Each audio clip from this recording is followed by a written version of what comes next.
بسم الله الرحمن الرحيم، والحمد لله رب العالمين، والصلاة والسلام على أشرف المربين سيدنا محمد وعلى آله وصحبه أجمعين.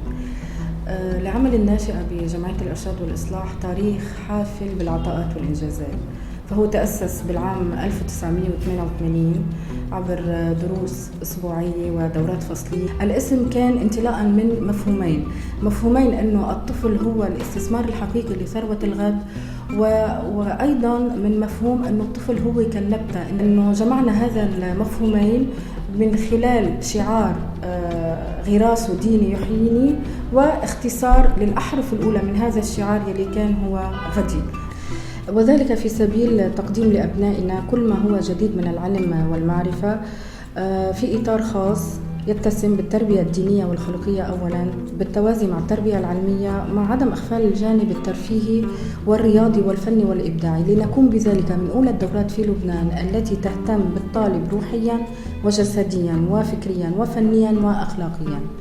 غدي هو مركز تربوي ترفيهي يتألف من عدة مرافق تربوية. هدفنا ورسالتنا جيل صالح يعرف دينه ويتمسك به، يعتز ويتمسك بهويته، منفتحا على الآخر، محبا للعلم والعمل. انطلاقا من هذه الأهداف كان غدي يعمل مع الناشئة من عمر 7 سنوات إلى عمر 14 سنة. يعمل معهم في عدة ميادين ونسميها رحلة الشتاء والصيف، وهي الدورات الشتوية والدورات الصيفية. أهدافنا الصيفية والشتوية من هذه الدورات حفظ باقة من الآيات القرآنية الكريمة في القرآن الكريم، وأخذ مجموعة من الأحاديث النبوية والعمل على تطبيقها. ثالثاً، التزين بأخلاقيات وسلوكيات النبوية الشريفة وبعض من أساتذة الدورات. رابعاً، العمل على أخذ سيرة وأعلام الصحابة أصحاب رسول الله صلى الله عليه وسلم، والعمل على أخذ العبر والمواعظ منها.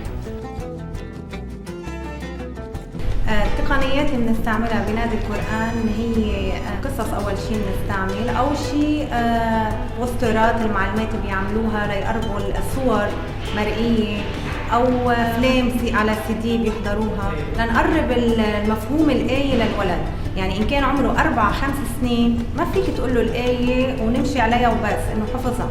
أما القيم لا، القيم بناخد غير، يعني بصير فينا عنا أكتر خيارات إنه نعملها للولد.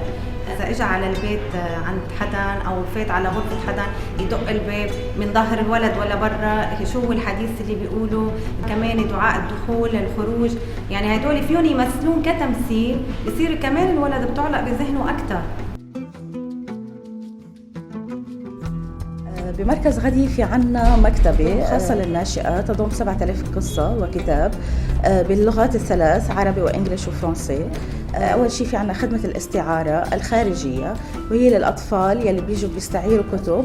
الخدمة الثانية اللي بنقدمها هي الاستعارة الداخلية، وهي خاصة لطلاب المدارس مشان اللي يستعينوا بالموسوعات اللي عنا للتعويض عن الكمبيوتر والإنترنت، حتى يضل الولد متمسك بالكتاب.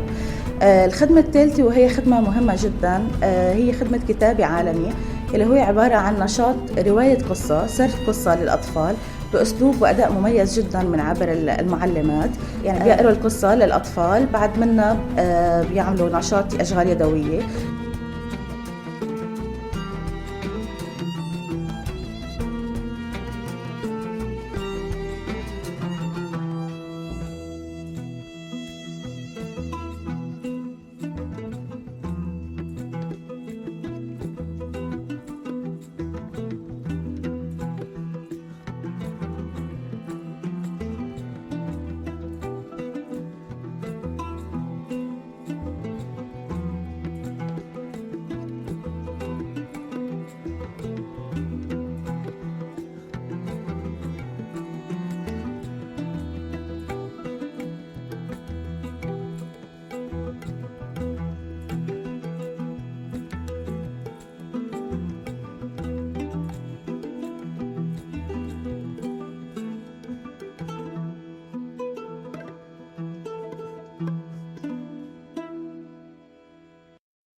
كما يقدم أيضا غدي كل سنة برنامجا توعويا يحاكي واقع الناشئة ويحيي السنة النبوية.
بالنسبة للإشراف التربوي والدورات التدريبية لكل غدي، حيث تقوم لجنة المناهج بوضع مؤشرات للقياس لقياس أداء الطالب وأداء المعلمات بناء على معايير محددة وبناء على انطلاقا من احتياجاتنا.